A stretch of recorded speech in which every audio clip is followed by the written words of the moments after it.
আয়েশার গল্পটা ভিন্ন। ফাইলগুলো ঠিক মতো পৌঁছে দেবেন।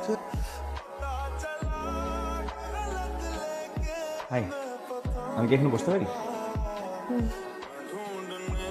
Thank you. আপনি কোন ডিপার্টমেন্টে আছেন?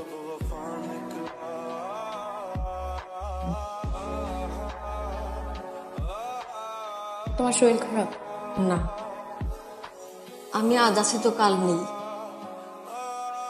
জীবনে যা কিছু ঘটে গেছে সবকিছু মনের মাঝে পুষে রাখতে নেই। চুপ করো তোমা।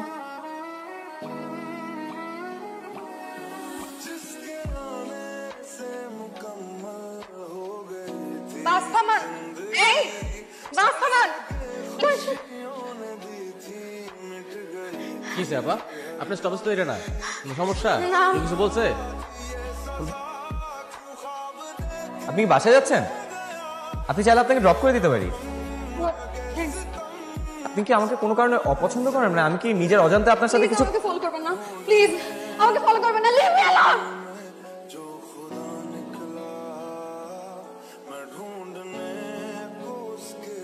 নিজের জীবন থেকে সব পুরুষকে দূরে ঠেলে দিতে চাওয়া আয়েশা পৃথিবীতে মাত্র একজন পুরুষকে নিয়ে আগ্রহী, তিনি কিবরিয়া চৌধুরী।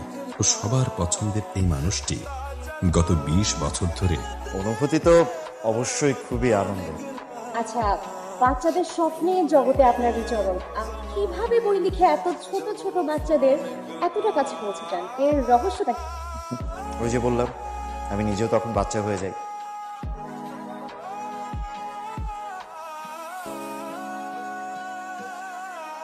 করতে হয়, কিভাবে তাদের চোখে ভালো থাকতে হয়, আপনার ছোট ভাই বোন অথবা আপনার কোনটা গুড টাচ কোনটা ব্যাড টাচ, এবং বড়রা যদি খারাপ আচরণ করে তারা যাতে তাদের বাবা মাকে এসে বলে।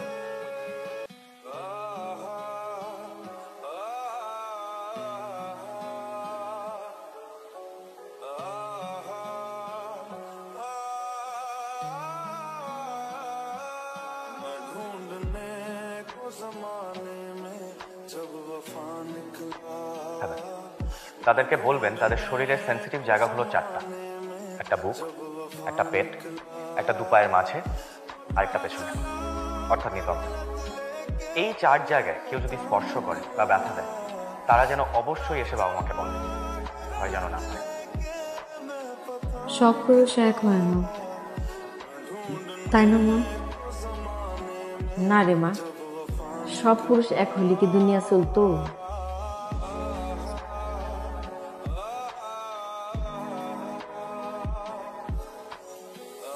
আমি কি এখানে বসতে পারি?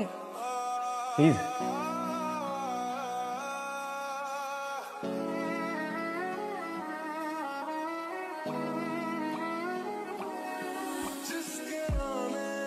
মানে নতুন কোনো স্টোরি টরি?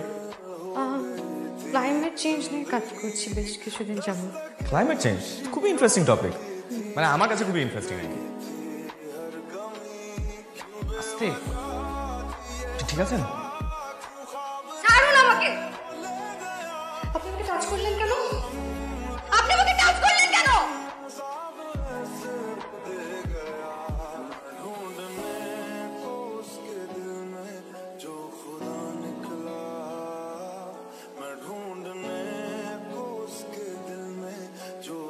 তোমার চোখ দুইটা খুব সুন্দর।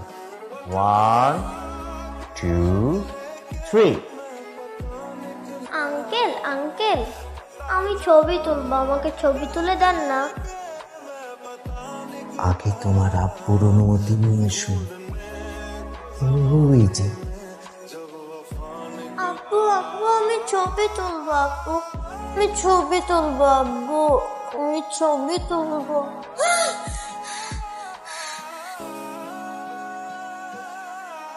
স্পর্শ ছাড়া কি বেঁচে থাকা যায়? মানুষ তো মানুষ, পশু পাখিরাও একে অন্যের স্পর্শ ছাড়া বাঁচতে পারে। আমি সবার স্পর্শ ভয় পাই না, শুধু পুরুষের স্পর্শ ভয় পাই। অনেকদিন পর আয়েশার জীবন একটু হলেও ভালোভাবে কাটছিল। সে আগের থেকে অনেকটাই হ্যাপি ছিল, নিজের কাছেই তার নিজেকে ভালো লাগছিল। তখনই একদিন সংবাদটা দেখতে পায় আয়েশা।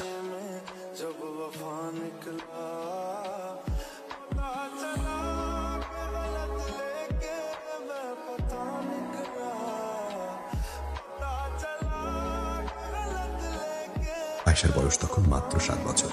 বাবাকে কিবরিয়া চৌধুরীর বয়স তখন 35 বছর। ভালো লাগছে না? নিজের স্টুডিও আয়েশা।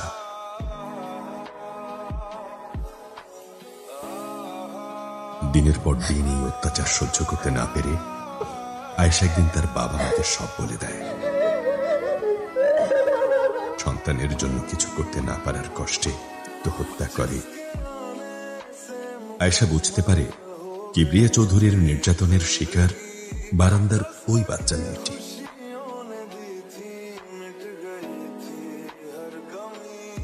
তুমি ঠিক আছো?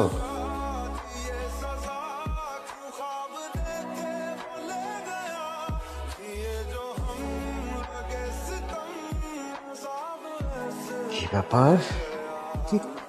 তোমার এই পাখিটা খুব পছন্দ, চকলেট অনেক ভালো লাগে।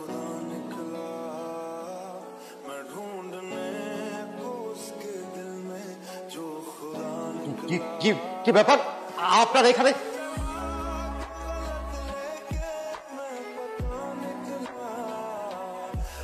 চোখের দিকে তাকা, মনে পড়ে কিছু? তোমার চোখ দুইটা খুব সুন্দর, ওই দিকে তাকা, মনে পড়ে?